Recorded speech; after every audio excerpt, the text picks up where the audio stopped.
If an advanced ET civilization capable of interstellar travel can safely reach our solar system, why are they crashing when they reach Earth? They can get through all that, but then they come here and they crash.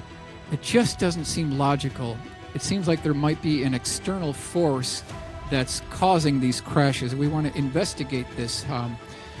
This is kind of a statement here that sums up what we're going to be talking about. They are being tracked, targeted, engaged, and purposely shot down using scalar wave directed energy weapons to exploit their advanced propulsion and energy systems by rogue elements of the military industrial complex. So it's a bold statement, right? How do we prove this? Can we back this up with any paper clips, any newspaper articles? Do we have any way to back up this statement? Well, we got to go back in time. We got to take it all the way back to the 1870s and look at what Nikola Tesla was doing. What was he involved in here? So this is the Globe Gazette, July 23rd, 1934. Tesla's death ray. Nikola Tesla, a truly great inventor and successor to Thomas A. Edison as an electrical wizard, celebrated his 78th birthday with some amazing announcements. National defense could be made easy by means of powerful electric rays. Tremendous energies would be produced of such a nature that they would create walls of death around our national borders many miles high, which no enemy could get through by land or air. They could be produced by warships or by projecting plants on land. A couple of 100 miles apart, a fleet of hostile airplanes flying into this invisible curtain would be annihilated. Wow, that's something we'd like to have. This death ray that would set up a shield or shell around cities, anything flying into that would be completely annihilated. Tesla's famous inventor announces death ray, death beam. Invention powerful enough to destroy 10,000 planes, 250 miles away for use as defensive weapon only, kills without trace. This is news, July 12, 1934, long time ago here. He has perfected a method and apparatus, Dr. Tesla said in an interview, which will send concentrated beams of particles through the free air of such tremendous energy that they will bring down a fleet of 10,000 enemy airplanes at a distance of 250 miles from a defending nation's border. Tesla's secret and the Soviet Tesla weapons. Definitely want to highlight the research by Thomas Bearden. Very interesting gentleman, talked about directed energy weapons, scalar weapons, and we'll dive into what he was researching here. What are the Russians doing at the Sary Shagan R&D site from Soviet military power back in 1985, height of the Reagan buildup? The directed energy R&D sites at Sary Shagan provide proving grounds, includes ground-based lasers that could be used in anti-satellite role today and possibly a BMD, ballistic missile defense role in the future. So that's what they were talking about here. Aviation Week, Space Technology, July 28th, 1980. Soviets build directed energy weapons. So we're building the case here as we're going through some of these articles. So this is the illustration that shows you what one of these Tesla weapons or hyperspace howitzers would look like. So you've got these spheres, which are the antennas. The different hash marks or donuts between these antennas are the wavelengths. That's connected to the power source. And so in a nutshell, that's the layout, technical layout of what one of these would look like. Now this is the top view looking down at one of these facilities. Again, you've got left and right side are the antennas. You've got the wavelengths, you've got control and phasing, and then you've got the power unit. So that is just kind of a brief technical layout. This is the artist concept, Aviation Week, Space Technology, July 28th, 1980.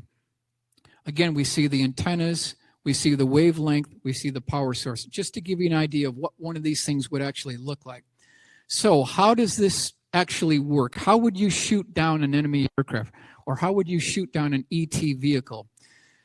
According to this diagram, you're going to end up shooting out two scalar wave weapon beams. One would go out at a slow rate of speed, which is T1. The second one would come later, but is faster, and they converge at this place called T3. That's where you would want to aim your scalar weapon device to take down an ET craft almost instantaneously. And we also want to mention that when you have the word radar It's also known as a scalar wave weapon, and that's what we're being done here. Even Harry Drew from 1953, he talked about how during the Kingman crash retrieval operation back in 1953, it was brought down by a high-powered radar system. So that checks out even from Harry Drew. This is what one of these Tesla shields would look like if you were defending Washington, D.C. or New York or Chicago.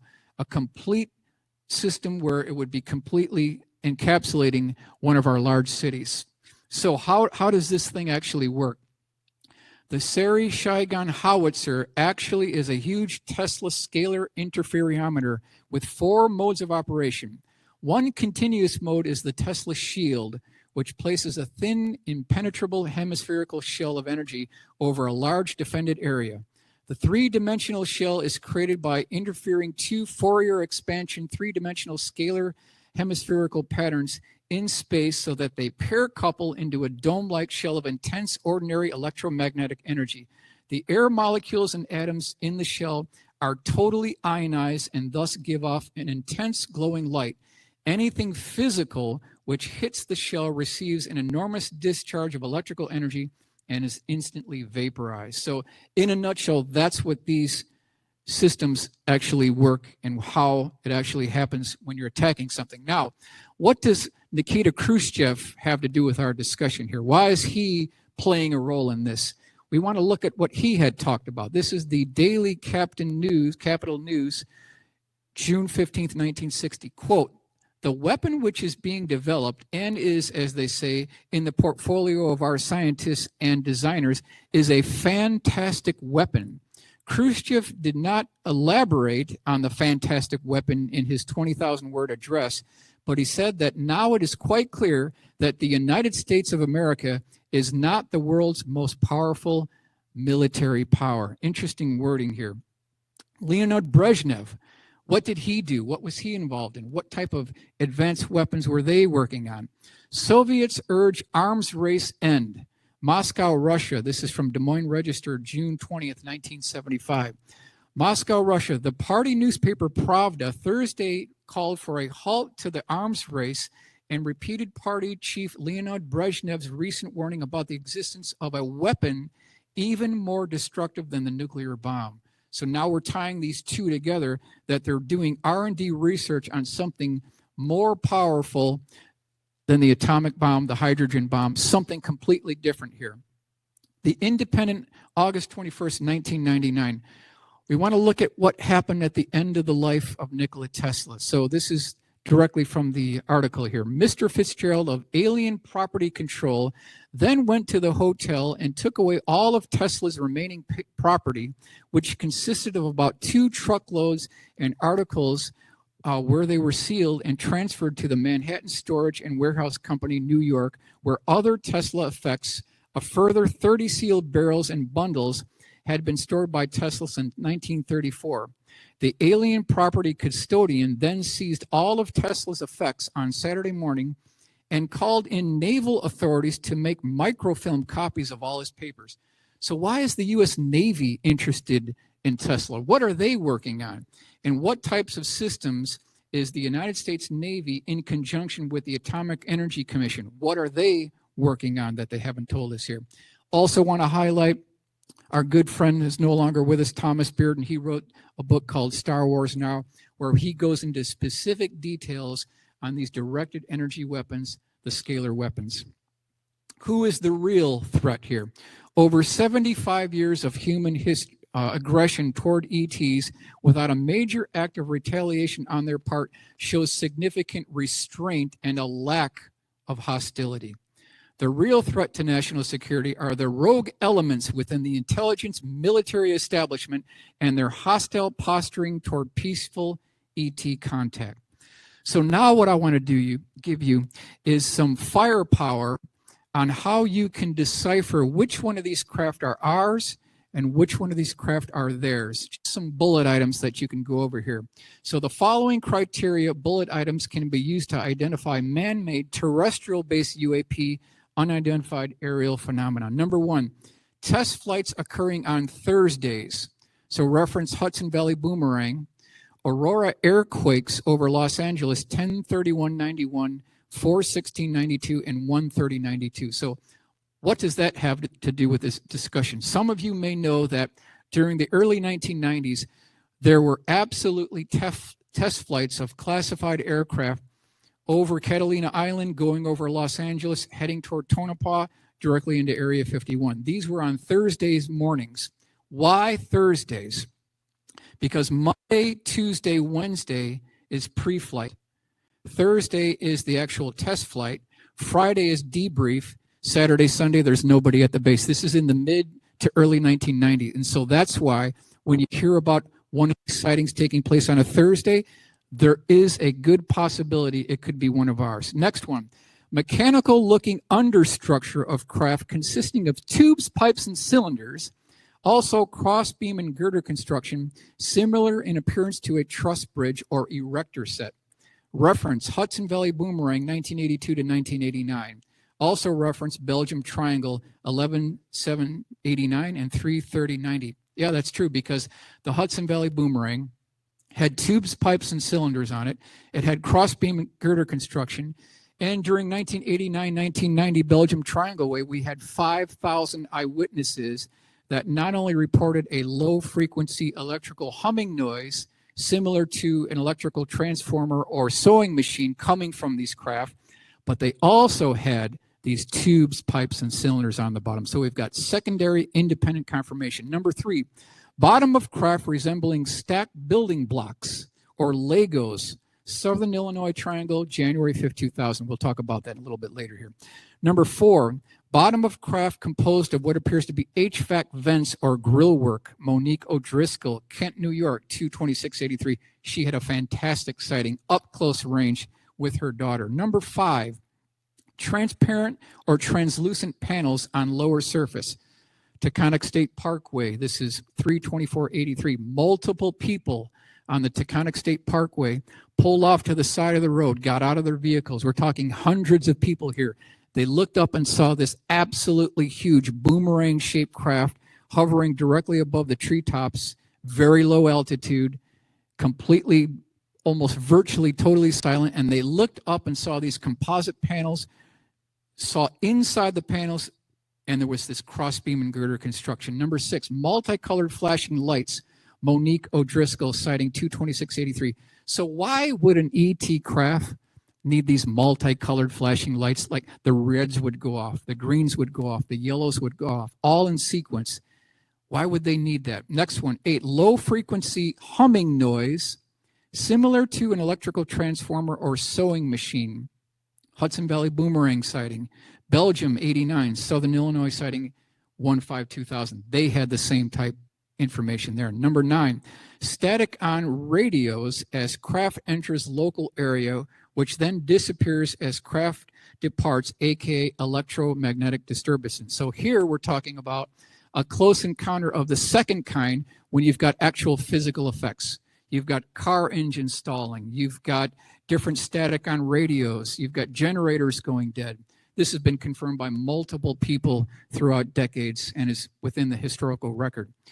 Number 10, high intensity spotlights.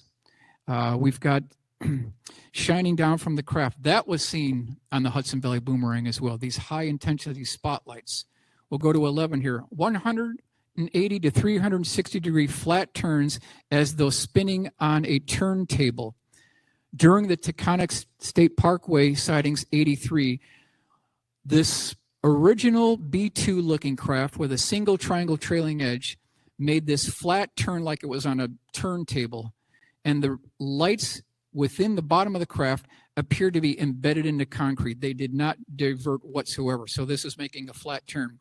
12, lights appear to be embedded in concrete as object rotates about vertical axis. Lights stay in complete formation relative to one another during turns. So if you have a group of pilots that are trying to fake a UFO sighting by flying in formation, they would never be able to do what the Hudson Valley Boomerang did, and we'll look at that too. Craft following the contour path of major freeways or expressways. Taconic State Parkway, this is back on 3/24/83. 14, evidence of fuzzy or blurred edges on outer perimeter of craft, indicating the possible use of an airborne holographic image projector, and this is reference 2025 report 5.6. Radiation poisoning of local area, Cash-Landrum, December 12th, 1980. Interesting case to look at too. The appearance of a spark gap mechanism or vertical electrical probes connected to the primary structure. This is a 1972 case that was pulled out of the Center for UFO Studies, 2457 West Peterson Avenue in downtown Chicago. 17, evidence of rivets or fasteners used to hold primary structure together. Helena, Missouri, 3503. We'll look at that case. 18, strobing lights that run back and forth along front, side, and rear of craft, Belgium Triangle, Southern Illinois Triangle, back in 2000. 19, craft camouflaging or hiding itself against background by using electrochromic panels, aka starfield camouflage. Reference Officer Craig Stevens, Millstead, Illinois, 1/5/2000, Popular Science, May 1997. And number 20 is interesting. The falling leaf phenomenon. Many man-made craft wobble or rock before they become fully stabilized at low altitude. Report May 18th, 1975, Ohio. Now, just so that you don't think I'm making this up, here's the Quad City Times, May 18th, 1975. Several days later, in Adams County, Ohio, 2 police officers reported a huge UFO hovering some 200 feet above the ground, swaying in a familiar falling leaf motion. So here's the reference of this actual falling leaf motion. What we want to do now is we want to look at the historical legacy of gravity research. And we'll look at what the newspaper clips were telling us in the early to mid 1950s. This is Young Men Magazine, the historical legacy of gravity research. The G engines are coming. Young Men, November 1956. That's the newspaper clipping. And they had this interesting graphic here. So you've got this man, he's got fatigues on, he's got a baseball cap. Here's this craft that's somewhat seamless. There doesn't seem to be any visible means of propulsion. There's no jet engines. There's a nozzle up front, but is this the atomic aircraft that we're talking about here? November 1956. Here's our full color rendering of what this craft may look like during the 1950s time frame. So, who are the defense contractors that are involved in this research, according to the newspaper clippings here? Amarillo Daily News, November 26, 1955. Aircraft industry firms now participating or actively interested in gravity include Convair of San Diego, Bell Aircraft of Buffalo, New York, Lear Incorporated of Santa Monica, California, Clark Electronics of Palm Springs, California, and Sperry Gyroscope of Great Neck, Long Island, New York. Amarillo Daily News, November 26, 1955. Centers where peer research on gravity now is in progress in some form includes the Institute for Advanced Study at Princeton, New Jersey, and at Princeton University, the University of Indiana School of Advanced Mathematical Studies, and the Purdue University Research Foundation. So not only do we have the defense contractors that are desperately trying to crack the gravity barrier, we've got universities all around the country that are doing the same thing in conjunction. Amarillo Daily News, November 26, 1955. Headline, Science launches search for gravity's priceless secret. Search on for secret of gravity. Changes far beyond atom are the prize. The initial stages of an almost incredible program to solve the secret of gravity and universal gravitation are being taken today in many of America's top scientific laboratories and research centers. A number of major, long-established companies in the United States aircraft and electronics industries are also involved in gravity research. Scientists in general bracket gravity with life itself as the greatest unsolved mystery in the universe. So again, we're building the case that they were really desperately tried to break this gravity barrier here. Gravity studied as power source, New York Times, February 7th, 1957. Jesse Vernon Honeycutt, a director and vice president of the Bethlehem Steel Company, declared, quote, should the mystery be solved, it would bring about a greater revolution in power, transportation, and many other fields than the discovery of atomic power, That's how critical this is. Quote, for example, solving the mystery of gravitational force would be of tremendous import in the field of aircraft design, where the problem of fighting gravity's effects has always been basic. Experiments seek man to fly planes outside gravity. This is Amarillo Daily News, November 30th, 1955. The current interest in America's aircraft and electronic industries is finding out whether gravity can be controlled or canceled out is not confined to imaginative young graduates of engineering and scientific schools. Aviation as we know it is on the threshold of amazing new concepts. The United States aircraft industry already is working with nuclear fuels and equivalent to cancel out gravity instead of fighting it. This is Lawrence D. Bell from the Bell Aircraft Corporation. Indoravia, November 1st, 1952, Air Force atomic engine contract awarded to Pratt & Whitney. An Air Force contract for work on an atomic aircraft engine has been awarded to the Pratt & Whitney Aircraft Division of United States Corporation. The U.S. Atomic Energy Commission is cooperating in consideration of the nuclear energy phase of this research. Now we're beginning to see that the Atomic Energy Commission is playing a role in this whole tapestry of gravity research. Spaceship marvels seen if science can outwit gravity. This is November 29th, 1955, mid-50s time frame here. Many in America's aircraft electronic industries are excited over the possibility of using its magnetic and gravitational fields as a medium of support for amazing flying vehicles, which will not depend on the air for lift. Spaceships capable of accelerating in a few seconds to speeds many thousands of miles an hour and making sudden changes of course at these speeds without subjecting passengers to the so-called G-forces caused by gravity's pull are also envisioned. So here is the first mention of these craft making these tremendous 90-degree right angle turns, and the occupants aren't subject to these incredible G-forces. This is exactly what the witnesses are telling us, where these UFOs are making these tremendous 90-degree right angle turns. This one I really like. This is November 9th, 1957, Amarillo Daily News. The jet age is already obsolete. You old men of 25 or 30 years still plodding along in the jet age, wake up. Jet propulsion is obsolete. The Sputnik will shortly appear as crude as the wax wings of Icarus. I just love the wording here. We are entering the age of anti-gravity space travel. Spherical craft made weightless and propelled by anti-gravity engines may soon attain almost the speed of light, 600 million miles per hour. This is not a dream.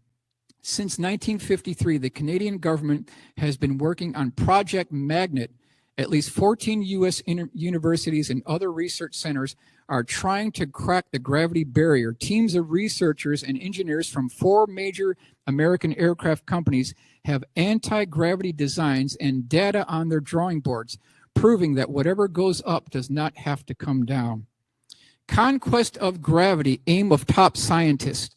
One almost fantastic possibility is that if gravity can be understood scientifically and negated or neutralized in some relatively inexpensive manner, it will be possible to build aircraft, Earth satellites, and even spaceships that will move swiftly into outer space without strain beyond the pull of Earth's gravity field.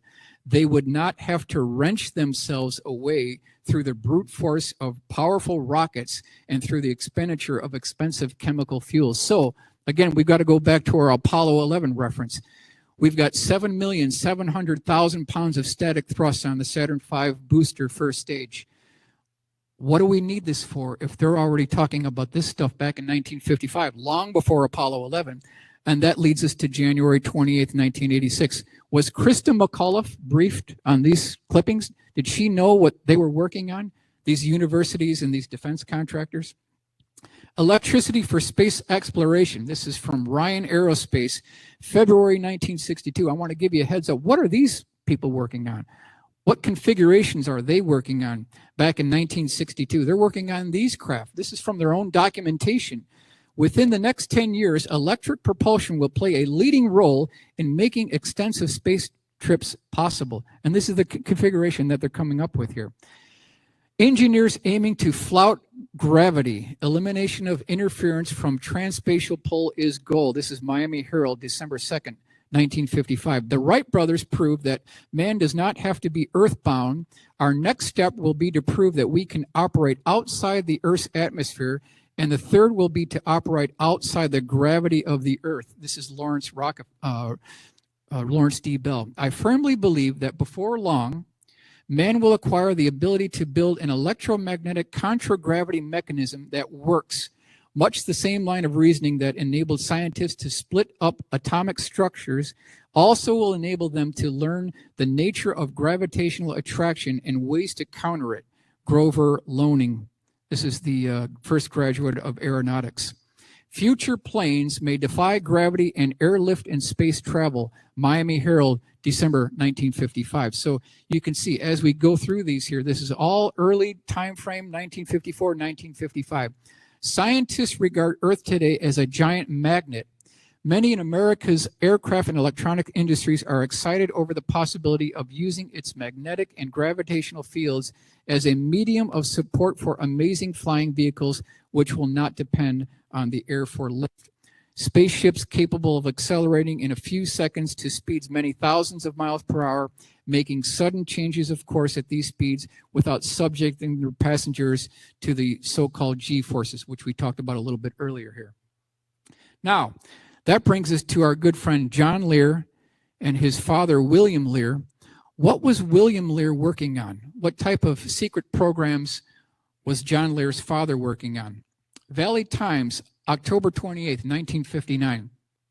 William P. Lear, inventor and chairman of the board of Lear Incorporated, one of the nation's largest electronic firms specializing in aviation, for months has been going over new developments and theories relating to gravity with his chief scientists and engineers.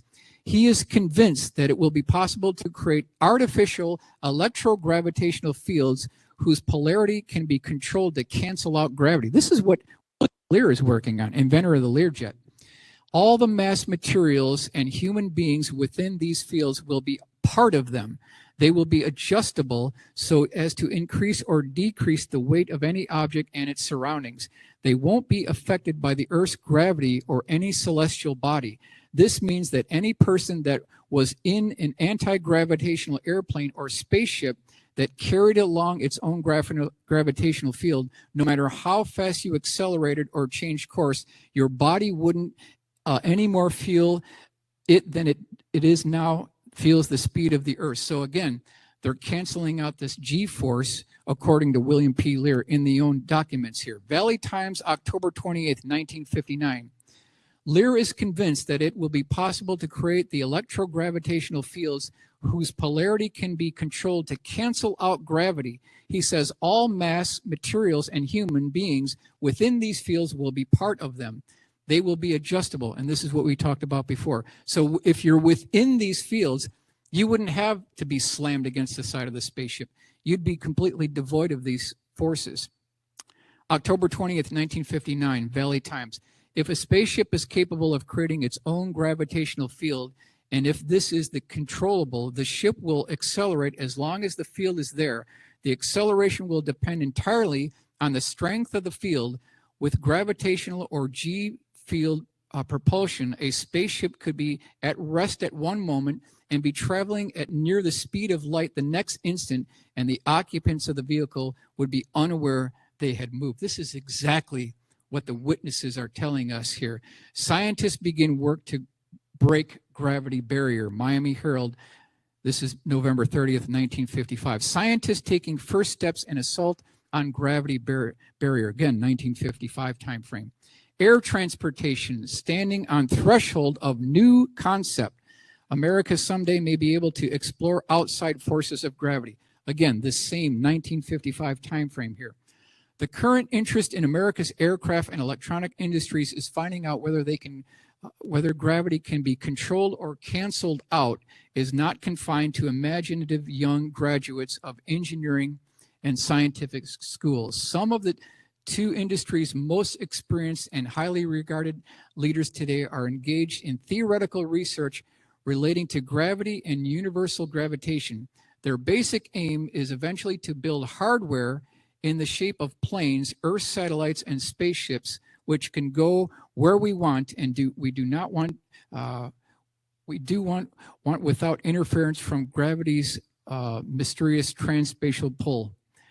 So now we know what they're working on. We've seen the documentation. We've looked and considered at the newspaper clippings from the mid-1950s. We want to take a look at some of these man-made craft that would actually incorporate the technology from the defense contractors, the universities, the Lear Corporation. What would these things look like? Covert man-made craft cases. We want to look at some of these cases here. Now, I want to introduce you to Eddie Laxon. This is a very interesting case. This is March 23rd, 1966, Temple, Oklahoma. This is a Project Blue Book case, Air Force case. This is not one of my cases, the official Air Force Project Blue Book case. Eddie Laxon is an electrical engineer. He's going down the road, and hopefully we'll get this back up on the screen here. And it's about 5:05 in the morning, and he's got his headlights on. The sun is still coming up over the horizon, so it's still a little bit orange out. And all of a sudden, his beams of the car hit this craft, and he sees this strange bowling pin that's tipped up at 90 degrees. It's sitting horizontally, and we'll go off to the right here. On the far extreme right of the craft was a bubble transparent canopy that looked like it was taken off a World War II B-26 bomber. Just after that, there were two beaming spotlights that were protruding forward. There were another two beaming spotlights that were vertically going down toward the road. The whole craft was supported on what looked like pogo landing gear about 3 feet off the deck itself. Now, after the pogo landing gear on the forward section, there was an air stair door. And standing right next to the air stair door was a man, not an ET, not an alien. There was a man. He was wearing two-piece military green fatigues. He had a baseball cap with his bill turned up, and he was shining a flashlight toward the bottom of this air stair door. Above the air stair opening was a stinger or spire that swept back toward the tailing edge of the craft that terminated into an 8-inch diameter sphere, which is important. Just after this section, there was a 3.5-foot diameter port. This is a starboard window that was divided into 4 equal pie segments. And after that window, written in black letters vertically, TL4768 written on the side of the craft. At the very end of the craft, there were 2 control surfaces that appeared to be way too small to be aerodynamically efficient. So he is shocked at seeing this entire scene. Runs out of the car, goes back to the trunk, just about ready to open up the trunk when this military fatigue man gentleman climbs up the air stair door. There's a high-pitched drilling noise. This craft levitates off the ground and takes off like a spark on a grinding wheel. This is back in 1966, long before Apollo 11. So here is his original sketch of what this craft looked like. You can see the air stair door. You can see his dimensions. You can see the TL476 written on the side of the craft. This is absolutely the clearest sketch from the gentleman himself that I could definitely find. This is definitely. Now, what's interesting here, if you look at the dimensions, he said it's 8 feet high and 75 feet in length. If that's true, then his drawing is out of scale. I mean, we've got to give him credit. There wasn't any room. He couldn't go to 75 feet. So I took a look at this sketch very carefully, and then I considered the 12-page United States Air Force Project Blue Book report. I put those two together, and I came up with this drawing. It gives you a real good, accurate representation of what this thing looks like. Now, I also would mention that this man wearing the two-piece military green fatigues, he had ranking insignias or bars on his shoulders, indicating another piece of evidence that this is a man-made technology. So what is this spire here that we're seeing on these craft? A lot of these UFOs have prongs and protrusions out of them. They have spheres at the back end. What are these things? Is this just here? There has to be a reason for these prongs and protrusions. So what is the purpose of this? So I started digging into electrical components, high voltage electrical components. If you look at a Wimshurst generator, you can see on the right here, they have a discharge sphere which helps to dissipate static electrical fields. Is that what Eddie Laxon was describing? Is that what he saw back in 1966? Here's his original map from Project Blue Book. This is the road where he saw it on here. You can see the intersection. I want to take you to the Google Maps. Here's the map where this thing actually took place. Now I want to take you within plus or minus 20 feet or where this entire sighting went down. And I believe this is plus or minus 20 feet. So if we were here back on March 23rd, 1966, at this exact time, at this exact location, we would have seen the exact same craft that Eddie Laxon had seen. Here is the official Project Blue Book index card, just to know you, this is an actual case here. I'm not going to read the whole thing, but observer spotted object parked on highway in front of his car. Observer stopped car and got out to investigate, but as he got close to the object, a man apparently entered the object, and immediately the object began to rise from the ground. This is from Air Force Project Blue Book. So then I started digging and pulled up these newspaper clippings. Temple man meets UFO on highway. Lawton Morning Press, March 24th, 1966. Another one, strange flying object sighted. Wichita Falls, Times, March 23rd, 1966. We'll look at some bullet points here. William Eddie Laxon was a pilot since 1941. He had 8,000 hours of flight time and taught a course in aircraft recognition, the kind of guy that you want on your team as a reliable witness. Number two, object rose from the ground with the sound of a high-speed electric drill, hissing geese, or of a welding torch. That's something we hear many times, where there's high-pitched drilling noise before these things take off. Number three, the craft caused the hair on his arms and head to stand up. Yep, we've heard of that too. Around these localized areas where these craft are seen, there's a static electrical field where the hair on your chest and the hair on your arms can stand up. Number four, the man standing next to the craft was wearing GI fatigues and had chevrons on his uniform. Doesn't sound like an ET or alien to me. Number five, Laxon stated that he would recognize the man if he saw him in Oklahoma City tomorrow. That's how close he was to this gentleman. Now, Houston Post, April 10th, 1966. Laxon, who is familiar with aircraft, said he had no thoughts about the craft being from outer space or even from another country. Quote, it's an American piece of machinery, he said. It's nothing foreign. So according to this reliable witness with a military, with a pilot background, he thought it was one of ours. Object sighting now rude. That's him up on the right-hand corner.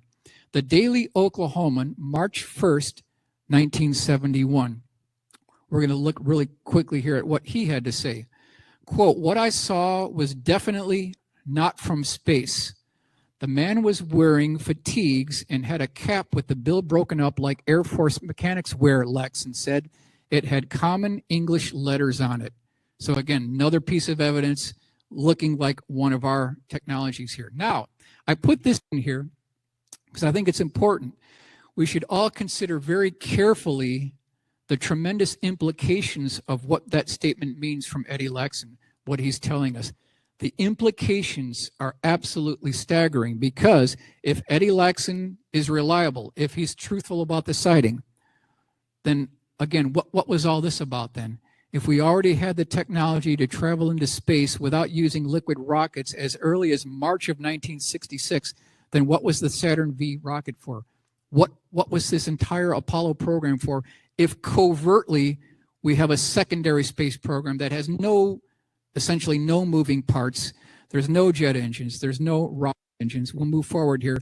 Look at all these single point failures here on the Saturn V rocket engine. You've got pipes, you've got valves, you've got turbo pumps. If you lose any one of these, you're going to lose the spaceship and the pilots. Next one, total combined thrust, 7.5 million pounds. This is just the way of the dodo bird. This is just obsolete technology. We're looking at an obsolete deal here. We're still using liquid rockets. After all this time, we don't have a better way to get to space? Is someone pulling something over on us? Are we being played fools? We've already looked at the technology. They appear to have made the breakthrough. This is what the newspaper clippings are telling us. February 3rd, 1983. This is Mobile, Alabama. Primary eyewitnesses driving down the road. It's at night. It's about 9 p.m. She's returning home.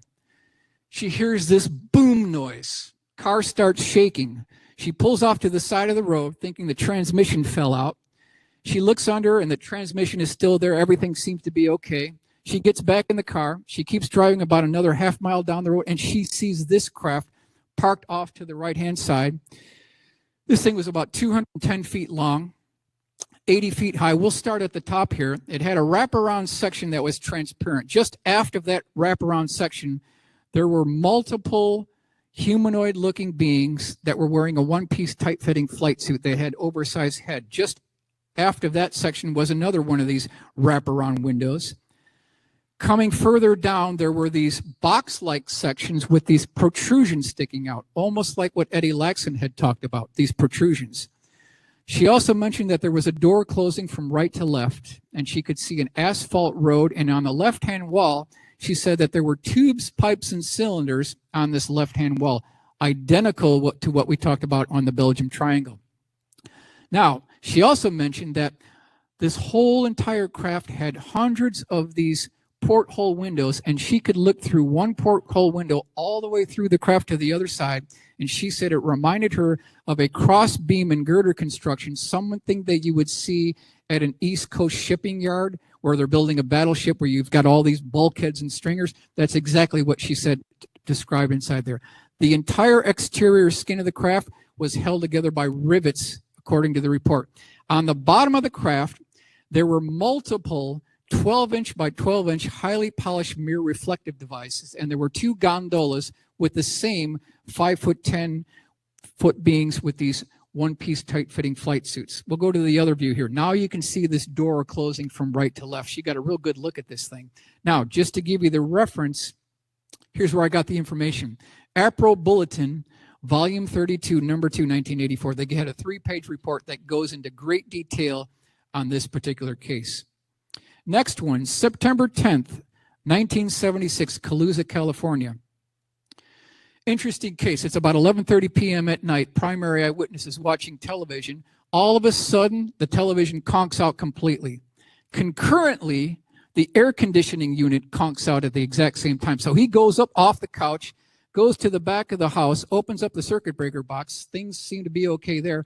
The next thing he knew, the hair on his head, the hair on his arms, the hair on his chest not only started standing up vertically, but started crackling. He had been completely enclosed in this static electrical field. He looks up and sees a 140-foot diameter dish-shaped craft. It had a dome on top with what looked like an orange juice squeezer or a lemon squeezer. That's what it looked like up on top. It also had these conduit pipes that had frayed edges at the bottom of them. That's an interesting point. On either side of the craft, there were prongs that came down, and then he looked off to the left, and he saw an identical craft that was half the size, and it was pulling power off the 500,000-volt power lines, causing them to become cherry red. So it's now a CE1 and it's a CE2 case because we got a visual sighting and we've got actual physical effects. At this point, these conduit pipes retract up into the bottom of the craft. These gooseneck lights pop out, and this is the point where we go to the drawing here, Sun Herald, Colusa, California, May 29th, 1979. Now, these conduit pipes, they remind me of ramen noodles. That's the good terminology here. So we've got these ramen noodles hanging down from this craft, and they have frayed edges on them. So I'm thinking, what in the world are these ramen noodles doing on the bottom of an extraterrestrial spacecraft? So we're going to do a zoom up here, enlargement of these craft. So when I gave a lecture at the MUFON Symposium last year, this gentleman came up to me and he said, Mike, I know what these things are. I said, tell me, what is it? He said, it's a static wick. It helps to dissipate electrical charges. I said, wow, that's incredible. So I started tracking down. Here is the actual part number, $192 from Nelco Corporation. Does this look like an alien spacecraft? Does this look like something ET, or is this something much more man-made, a terrestrial? Now, getting back to our story. By this time, this primary eyewitness is shocked. He is frightened for his family, so he goes inside the bedroom. He opens up the blinds. They open up the window. He wakes up his wife and 2 kids. They're all looking outside now. This is back in 76, all back in 76, Colusa, California. They see the large craft, 140-foot diameter, flanked on either side by two smaller craft. They're pulling power off the 500,000-volt power lines, causing them to become cherry red. Then the craft goes from a dead standstill to hovering over the low mountains in the background, does it in less than 1 second. Repeats the operation in another second. It had traversed 50 nautical miles in under 2 seconds and made no sonic boom back in 1976. We need to be asking ourselves, who's got this technology and why this technology has not trickled down to the airline industry and everything else that we're using. Now, at this point, he piles everybody into the pickup truck. He's got the kids with the pajamas in the back seat. The wife is over. They're all concerned. They're going 90 miles an hour down the road. This thing starts chasing them. It's in the newspaper clippings here. It goes over the cab to the driver, back over to the top, over to his wife, then back over to him. We'll go to the newspaper clipping here. This is San Antonio Express, February 6, 1977. Family tells of terror as UFO chase car at 90 miles an hour. So they finally get to the neighbor's house. They all pile out of this truck and they slam on the neighbor's door. 2 additional witnesses come out. So now we've got 6 eyewitnesses that saw the large craft depart at about a 45-degree angle. Good case, good sighting, good paperwork. December 26, Venezuela. I pulled this out of the QFOS archives back in Chicago. This is 15 years ago. This is 2457 West Peterson Avenue, downtown Chicago. Had been buried in the files for decades. Never published, never talked about. It was a sorry lost case. In a nutshell, we've got 3 eyewitnesses. We've got the husband, we've got the wife, and we've got the young daughter. They're in the top floor of their 14th floor apartment complex, looking off to the right, expecting a commercial airliner to come to their location. But this time, it was not a commercial airliner that they saw. What they actually saw was a orange-colored flame that they thought was the flame of an engine nacelle that they thought with this airliner. But as it got closer, this was a 50-foot-long elliptical-shaped craft. It had 2 insulators, half hemispherical insulators, and in between these insulators there was a continuous spark gap from 3 to 6-inch diameter electrodes that were pointing toward each other. On the outer circumference of the craft, near the bottom or aft end, there were multiple pairs of what looked like cast iron exhaust ports, and we'll move to the next slide here. Here is the drawing of what this craft actually looks like. You can see these cast iron exhaust ports, and you can see these half hemisphere insulators with the electrodes going back and forth with this blue continuous spark gap mechanism. Now, he also mentioned that there were these lasagna noodle flames coming out of these cast iron exhaust ports. I'm going to give you the view of the hemispherical dome shapes with the electrodes. That's the blue coronal discharge that was going on between these two. And these are these strange lasagna noodle flames that didn't look like campfire flames, but they actually look like some type of atomic discharge. And they look like someone took a butter knife and chopped the ends of them. They all had similar shape and size with this cut off edges to it. Now, there's a 3-page report that goes to this. As this thing flew by, he got a look at it at eye level. There was another one that came by. He told his daughter to get binoculars so he got a real good look on the underside surface of this. And we'll just read what he said here. Much more description could be given, but would serve little purpose without something tangible, and the main points have been touched upon. However, may I add that these 2 craft described were identical, finite pieces of hardware, and probably not too far beyond something any one of our top aircraft plants could produce. Coming from the witness, he's telling us that this is looking like a man-made technology here, nothing alien here. Now we got to take you to this one. May 5th, 2003, Helena, Missouri. Gentleman is sitting on the couch as this thing flies overhead. It's making this rumble noise, and I'll just read it. It says, this UFO on March 5th, 2003 in Helena, Missouri. This is 9:50 p.m. It made pictures fall off my living room wall and shook the whole house as this thing flew by.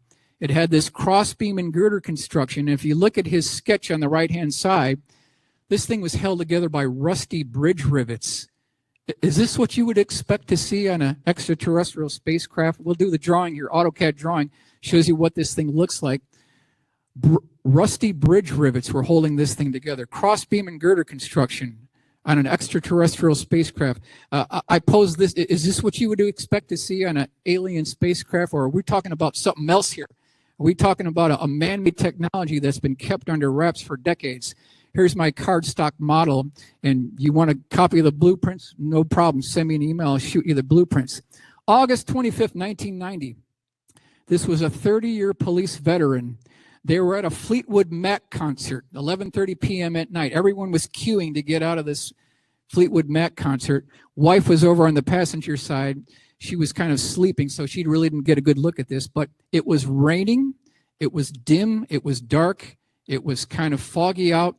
Off to the left-hand side, about 100 to 250 feet above him, the pointy end of this massive triangle emerges from this dark cloud, a very mysterious sight. He sees this thing, and this is back in Barnsley, England. This is a 30-year police officer here. Here's the technical drawing that goes with the original sketch. And he's looking at this thing, and he says that there was an indented section on the bottom of it, and it had this same cross beam and girder construction, just like that other case. So we're seeing secondary independent confirmation now. The other thing he said, that along the wall of this craft, because this thing was a triangular shaped craft, he said that there were windows. And in these windows, there were men looking back at him. These are not aliens, not ETs. Here is his original report here.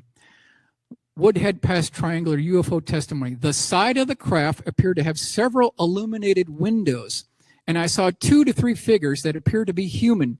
Certainly nothing about the figures made me think they were anything other than human, reinforcing my belief that the craft was a military project. So now we've got 3 cases of these interesting craft that display man-made type features. Here's the cardstock model that shows you what this craft actually looks like. And I'll be glad to give you the blueprints for this so you can do this on a rainy Sunday afternoon and get your own man-made craft triangle type deal. That's the top view what this thing looks like. Easy thing to build here, no problem. Now, November 1994, Repton, England. Primary source is going down the road on his weekly commute. It's early in the morning. He looks up as he's turning this corner, and he sees this 60-foot long elliptical shaped craft with 2 beaming spotlights out front. There was a notch cut out of the back of it. Then he looked out the window up on the underside of the craft, and guess what he saw? Tubes, pipes, and cylinders on the bottom of the craft. Other eyewitnesses described this as looking like a Midas muffler plant. That's what these things look like. So after we consider all these cases, we want to think about what are these pipes doing? What is the purpose of these pipes here? Here's another case. That's the actual newspaper clipping. Burton Daily Mail, February 17th, 1995. So if you want to read in more depth, this is the newspaper clipping that gives you all of the interior detail. This is a SolidWorks model that I put together, giving you an indication of what these silencers and pipes and tubes, it looks like a plumbing disaster on the bottom of these things here. Exeter, England, 1994. Another commuter on a motorcycle is driving down the road. All of a sudden, the motorcycle completely conks out. He looks up and he's bathed in a light, completely in a light. He sees this square. The square goes off to the left, and he says, you know what? I'm looking at the bottom of a massive pyramid. That's what this thing was. And it had tubes, pipes, and cylinders on the bottom of this pyramid. Now, investigators got to this guy a couple of weeks later, and we'll move to the newspaper clipping. They interviewed him at great length. He had physiological effects, so it's definitely a CE2. And for some reason, one of these newspaper reporters pulled out a Zippo lighter out of his pocket, and it leapt right to the gas tank of the motorcycle. The entire motorcycle had become magnetized. It's absolutely a very good CE2 case. Here's the cardstock model that shows you what the bottom may look like with the lights, the tubes, and the pipes and the cylinders. March 21st, 1950, Stuttgart, Arkansas. Long before Apollo 11. This was seen by pilot and co-pilot of a DC-3, Stuttgart, Arkansas. This is at night. They got a good visual sighting, probably 200 feet off their left wing. And I want to take you to the drawing here that shows you it had about 10 lights on the bottom surface of it. They had kind of a blue coronal discharge. And it's the reliability of the pilot and co-pilot that make this case important. Here's a drawing by Rudy that shows you what this may have actually looked like if you were looking out this port side DC-3 window here at night. We want to go to what the pilots are telling us here. This is from Northwest Arkansas Times, March 22nd, 1950. Asheville Citizen, March 22nd, 1950. I believe it was some kind of experimental type aircraft that has been kept a secret by the Air Force. It was definitely some kind of an aircraft in controlled flight moving at tremendous speed, Captain Jack Adams. We firmly believe that the flying saucer we saw over Arkansas Monday night was a secret experimental type aircraft, not a visitor from outer space. This is from the pilot and the co-pilot. That's what they're telling us here. Saucer experimental aircraft, not spaceship, air pilots say, Asheville Citizen, March 22nd, 1950. That brings us to April 24th, 1964, Lonnie Zamora. So Lonnie Zamora was a credible police officer. He's chasing a speeder. Off to his left-hand side, out of his corner of his vision, he sees this odd egg-shaped craft, off-white in color. He gives up chasing the speeder. He goes over this rocky hill near Dynamite Shack, and when he gets there, he sees this very interesting egg-shaped craft. It has an insignia on it. It has two small-statured test pilots that were wearing a one-piece tight-fitting flight suit. And then when he gets to their vicinity, they climb up this ladder. There's a banging noise, like someone closed the door. Then a few seconds later, there's another banging noise, like someone's engaging a mechanism for that door.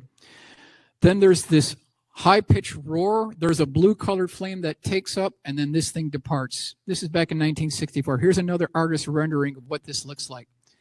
So here's another question. What is this, a man-made craft? Is this an ET craft? If we look at the evidence, what does the evidence point us to? Here is the actual insignia that was seen on the side of the craft. It was an inverted V with 3 hash marks. That is the actual insignia that was shown. Now, why is this important? This is the map of White Sands Missile Range. If you look in the upper left, you've got Socorro, New Mexico. If you go to the bottom section where you have the legend there, you can see that it is 5 nautical miles to the western wall of the northern part of White Sands Missile Border Area. Is that coincidental? We've got an interesting looking craft that's right within the boundary of White Sands Missile. Is this a test that went wrong, or is there something else going on here? Now, take a look at the footprint here. I ask all of you, does this look like the footprint of an extraterrestrial spacecraft? This is the mold that they poured in here with plaster Paris. If you do a reverse and you do a SolidWorks rendering, you're going to end up with something that looks like this. Look at all the 90-degree corners here. Look at all the sharp edges. It looks like someone took this on a milling machine and milled it out of solid billet aluminum. That's what it looks like. That's what the witnesses are telling us that this thing looks like. Doreen Kendall was a nurse. She was at the Duncan, Vancouver, British Island Hospital. This is January 1st, 1970. She was caring to one of her patients. It was at night. She was on the 3rd floor of the children's ward at the hospital, and she noticed that one of her patients was getting a little bit restless here. So she went over to the window. She opened up the drapes, tried to get some air in there, and she had the shock of her life. This craft was parked right outside the window, like 10 feet outside the window here. There were 2 medium-sized, very well-built men. They were wearing a one-piece tight-fitting flight suit. They'd had helmets on. This thing was 50 feet in diameter. It had a bubble transparent canopy. They were standing next to stools, so that doesn't sound extraterrestrial. They also were standing very near this control panel that had buttons and switches and dials and levers. Now, the one on the far side turned and looked at Doreen. They actually had visual contact. At that point, this being turned to the side, he tapped the shoulder of the other gentleman within this bubble transparent canopy. He pulled this lever once, back again, and then one more time, and then this thing took off at a slow rate of speed. This is back in 1970. Here is the newspaper clipping. Times Colonist, January 5th, 1970. Human-like pair, craft hovers 50 feet from the hospital. Very good close range. Example of hybrid ET craft retrofitted with an atomic-powered propulsion system. This is what we want to take a look at here. Fort Hood, and this is late 1960s, so we're talking about 1968 time frame here. private pilot sort UFOs crash retrieval, which we talked about a little bit earlier. This is page 91. So we've got this private pilot. He's in the vicinity of Fort Hood, Texas. Within Fort Hood, Texas, is something called Robert Gray Army Airfield. That's a critical part of this whole story. So he's having some type of engine problem. Something's going wrong with the Cessna 172. He makes an emergency landing at Gray Army Airfield, and it's on a dirt runway, unimproved surface. Within 15 seconds, he is met by some interesting personnel here, and we want to consider just a couple of quotes about this Gray Army Airfield, Fort Hood, Texas area. This is from researcher Tarmy Blond, and this is page 100 of the Stringfield book here. The colonel stated that the underground installations, as well as isolated areas of military reservations, have squadrons of unmarked helicopters which have sophisticated instrumentation on board that are dispatched to areas of UFO activity to monitor these craft or airlift them out of the area if one has malfunctioned. He went on here, quote, the technology that is being applied in this underground complex would remind someone of a science fiction thriller. It is unbelievable what they know and can do from this area. So back to our story here. We've got multiple reports of UFOs coming from this area, and they're being escorted by military helicopters like CH-47 Chinook double rotor helicopters. That's what are escorting these UFOs. So here we've got our Cessna 172 pilot. He made this emergency landing, and then he's met by these MPs with these pistols pointing directly at him. While all this is going on concurrently, this absolutely huge 400-foot by 400-foot bypass door opens up. No one would ever know it was there because on the upper texture of it, it had rocks, it had leaves, it had shrubbery, it had low shrubs, a little bit, a couple of trees. You would never know it there. It's because it blends in with the background. Now, as this bypass door opens up, he could see that there was a Cray computer system there. We also know that we could have CH-47 helicopters there, and then we'll take a look at the Cash-Landrum incident much later. So this is what this gentleman saw at this particular location. Here is the rendering of what this underground runway looks like. So what they were doing is this could be used as a staging area for C-130 cargo aircraft landing at this absolutely huge underground facility.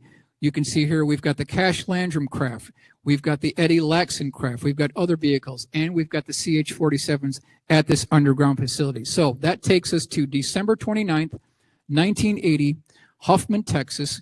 We've got Betty Cash, Vicki Landrum, and Colby Landrum. It's about 9 p.m. at night. They're driving down the road.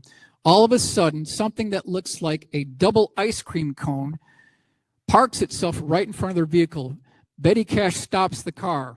It's at night. This is December. It's cold out. And there's this roaring noise and this blue flame, didn't look like a campfire flame, coming from the bottom of this craft. It's bobbing up and down. It has a proximity sensor, so there's this beeping noise going on while this is all going on.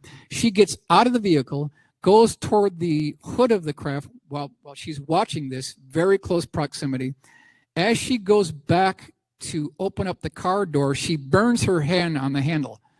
And then when she goes back inside, it was so hot they had to turn the air conditioning on. This is in the height of winter here.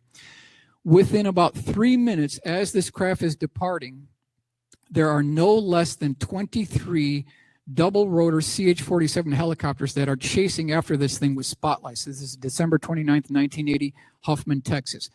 Within an hour of all three witnesses getting home, they all suffered the acute effects of radiation sickness. So is this an example of a atomic-powered craft that had a hull breach on the side of it that was spewing out fissionable material? Here we have the newspaper clippings. Clarion Ledger, December 25th, 1983. What did three Texans encounter? We've got Betty Cash, Vicki Landrum, we've got John Schuessler, and also Colby Landrum. Here's the map, trace effects, Florida Today, December 4th, 1983. Betty Cash lost all her hair. Her nails fell out. She had sickness all the way till the time that she passed away. This case made it to court, but it was never heard by the judge. So to this day, Betty Cash, Vicki Landrum, Colby Landrum, they never got their day in court. They never had a hearing. So this is something that we should actually follow up on here. Now, we want to talk about some examples of ET craft here. Quick one, USS FDR. This is Guantanamo Bay, Cuba, 1958. It's at night. It's 9 p.m. There is absolute commotion, pandemonium. There's yelling and screaming below decks. All these naval personnel are trying to get to the upper flight deck of this aircraft carrier, USS FDR. Absolute chaos. When they finally get there, this is what they see. This is an original drawing from Chester Grzinski. He's no longer with us, but he was there. He saw this all go down. What they saw was about a 200-foot-long cigar-shaped craft. It was emanating heat from the side of the craft that they could feel on their faces, so it's a CE2 case. And he said that there were square-shaped windows with beings walking back and forth between these windows. And one of these beings, which I'll go to the next drawing here, that's the detailed drawing. One of these beings raised its hand over its head and was waving to the naval personnel back on the flight deck of the aircraft carrier. This is USS FDR. So we took all the information from the primary source, Chester Grzinski. We matched that up with the 12-page report, came up with this rendering of what it may have looked like if we were there when this actually took place. Now what I want to do is I want to take you to the blow-up section and give you an idea of what this being may have looked like. And this is what he may have looked. You can see he's waving back. This is according to the witness. 12-page report made it to the newspaper clippings. It's not a part of the historical archives within Dr. Greer's collection and also the QFOS archives that are in Albuquerque under the jurisdiction of David Marler. Saugerties, New York. This is June 1953. Credit goes to Linda Zimmerman for pulling up this case. She gets the credit for this. She interviewed the last of the surviving witnesses that saw this craft hovering over Saugerties, New York. This is June 1953. This was a 300-foot-long cigar-shaped craft. It was tapered at the ends. It had multiple concentric rings of orbs that were kind of this burnt red turquoise color. That's what this looked like. Here's the detailed drawing showing you the size here. So this is 300 to 350 feet across. Now, while all the witnesses are looking at this, there's two F-86 Sabre jets at about a 45-degree angle trying to intercept this craft. When they get within the vicinity of where this craft was, this thing takes off like a spark on a grinding wheel and leaves the F-86s in the dust. This is back in 1953. Who's got the technology or who is building this and not letting it trickle down to the public sector? Drawing by Rudy Gardea did a great job showing you what this intercept might have looked like, but no chance for an intercept. These F-86s were completely outpaced. JAL Flight 1628, need to talk about this. Watershed case. This is November 17th, 1986. Paris to Tokyo over Alaska. One thing I want to point out here is whenever you hear about the JAL 1628 encounter, everybody always talks about the B section of the sighting. We need to talk about the beginning of the section. Now, the beginning of this sighting were two 150-foot cylindrical shaped craft. They had a black divider. There were multiple rows of what looked like amber lights. According to the pilot, these also looked like reverse thrusters. Now, these got within very close proximity of the cockpit, and there was a bright light that he thought was some type of a reverse thruster, and the pilot and co-pilot felt heat coming into the cockpit. So it's a CE1 and it's a CE2. These craft made these tremendous type flight configurations. They would stop on a dime. They'd make these 90-degree left turns. That's what he reported. Here is the Miami Herald, January 4th, 1987. FAA reviewing data from night Japanese pilots report UFOs. We'll go to the next one here. Lincoln Journal Star, December 30th, 1986. UFO following Japanese cargo jet tracked on radar. Crewmen saw it. So in a nutshell, we've got civilian-based radar that tracked it. FAA tracked it. We've got the military radar. They tracked it. We've got the onboard 747 radar. Independent third-party confirmation that they did get a target on their radar.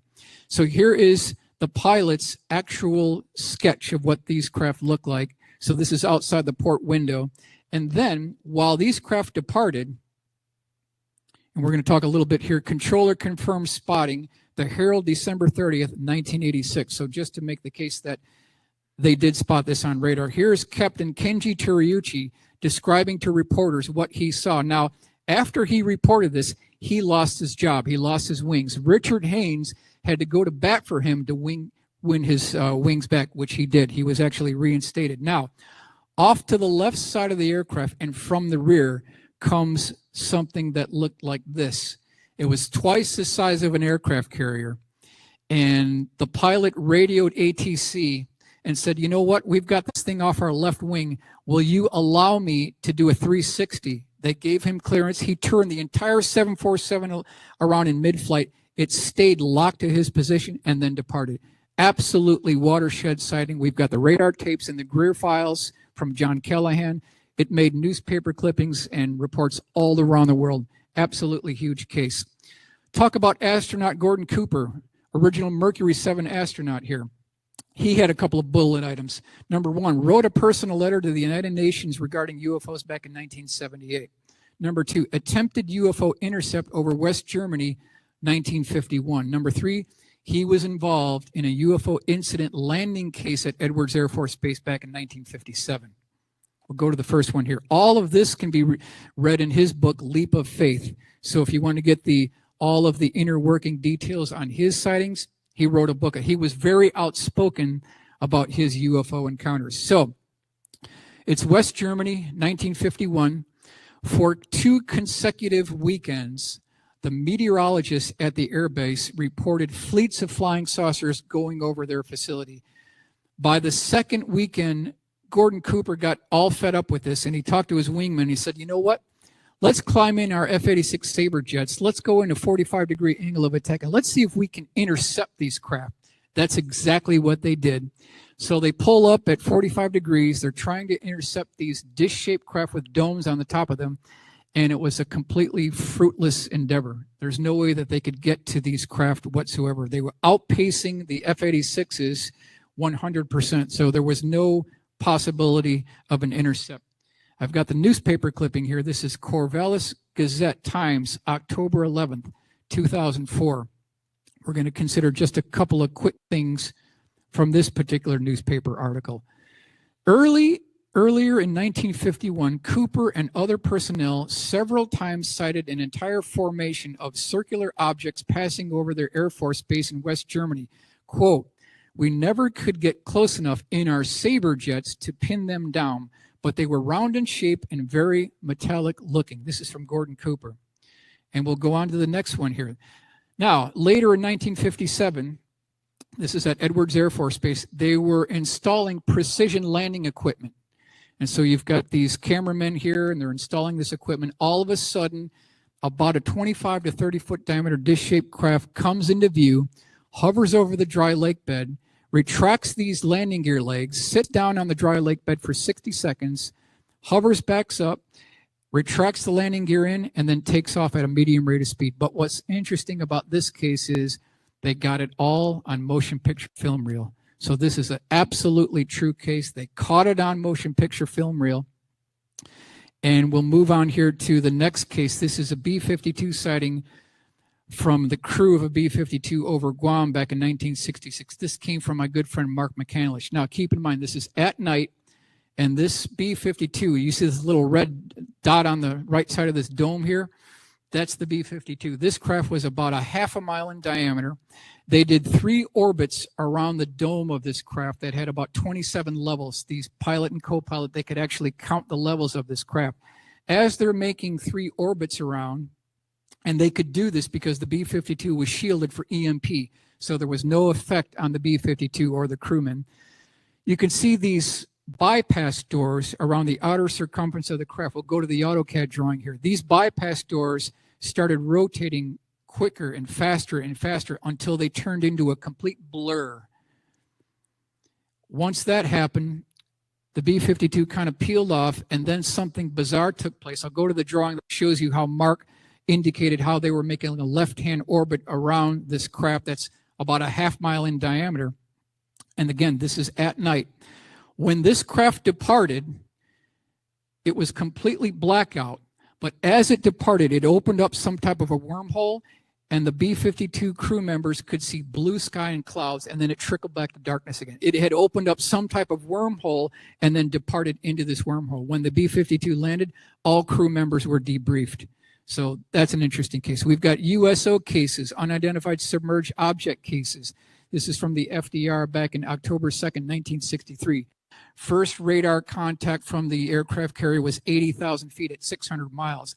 That closed down to about 5,000 feet and approached within just a couple of miles of the ship. At that point, there were two F-4 Phantoms that were scrambled that came after this thing, and then it completely departed at a speed of well over 4,000 miles an hour. This is back in 1963 that this is going on here.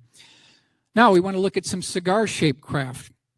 This is from the Otto Binder reports. January 20th, 1951, near Sioux City, Iowa. A huge cigar-shaped UFO zoomed straight at an airliner, then incredibly made a sharp hairpin turn and sped back the way it had come, all in short seconds. So, do we have anything to back this up? This is the full color rendering of what this particular case looked like. We have multiple cases in the early 1950s where we've got these cigar-shaped craft that make these incredible right-angle turns. We'll look at the newspaper clipping here. This is for this particular sighting. Airline pilot sights huge mystery plane. It had no visible means of propulsion. The World News, January 22nd, 1951, DC-3 pilot Larry Vinther. So this is from the pilot report. Other clippings and articles from Flying Saucer News. This is back in 1955 summer. They had tracked another one of these cigar-shaped craft, and there's an interaction with a 4-engine transport aircraft, commercial airliner. Extraterrestrial versus covert human craft, the side-by-side comparison. So we want to do a side-by-side comparison. Left is the one in West Germany that Gordon Cooper tried to intercept. Didn't look like it had any seams, but he was pretty far away, so difficult to tell. Over to the right, we've got these ramen noodles again hanging down. So you can kind of see the difference between the two craft. Let's go to the next one, ET craft. On the left, we've got April 6, 1966, Melbourne, Australia. Over 200 high school students and at least 3 faculty members saw 2 of these craft hovering very close proximity to the hospital, seen by over 200 witnesses. Man-made craft off to the right, February 19th, 1968. This is a sighting by a woman who had just gone into her kitchen area. She pulled open the window and saw this parked outside her window. It was about 9 feet in diameter. It had that ball on top, just like Eddie Laxon had talked about, supported by a structure. It had a grating or vent section directly below that structure. And then she said on the bottom of it, it had panels and seams. And these were put together by rivets, and it's in the report. So we can rest assured on that one. Next one, ET craft on the left-hand side, 1976, Tulsa, Oklahoma. Fully integrated craft. The top dome is completely integrated into the second section of the craft. If you look off to the right, you've got August 13th, 1947, Twin Falls, Idaho, a man-made craft. What we have here is something that looks identical to Abraham Lincoln's top hat, cut down to the last 1/3, going right through the Snake River Canyon at over 1,000 miles an hour. On either side, there was a pod that had this atomic-powered contrail coming out of the side of it. This is back in 1947, so you can kind of see the difference here. Analysis of man-made craft. Based on the available evidence provided in this presentation, the following conclusions can be drawn. Man-made craft show definitive signs of fasteners, rivets, and bolts. They also exhibit the telltale signs of terrestrial manufacturing methods, panels, seams, cooling vents, tubes, pipes, and cylinders, lightning holes to reduce weight. Terrestrial built craft are also associated with a high-pitched drilling sound, electrical equipment. Analysis of ET craft. ET craft exhibit a smooth, featureless, continuous contoured exterior appearance. They don't show signs of fasteners, weld seams, CNC machining, or tool marks. ET craft appear rock solid during low altitude stationary flight.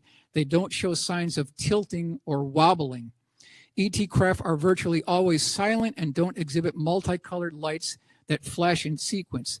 An exhaustive review of the evidence indicates that at least 90% of the UFO sightings represent a man-made craft. So that's really what the analysis is telling us, what the witnesses are telling us, what the newspaper clippings are telling us, that there absolutely has been a breakthrough in technology, in propulsion, that according to Greer, and it checks out, Dr. Greer, October 1954 was the breakthrough.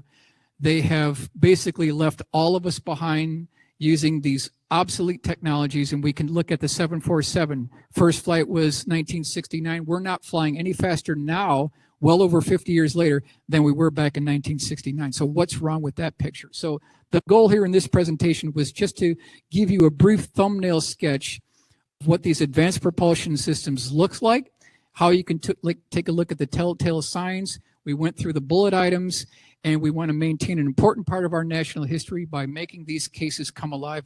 And again, want to thank you for your attention.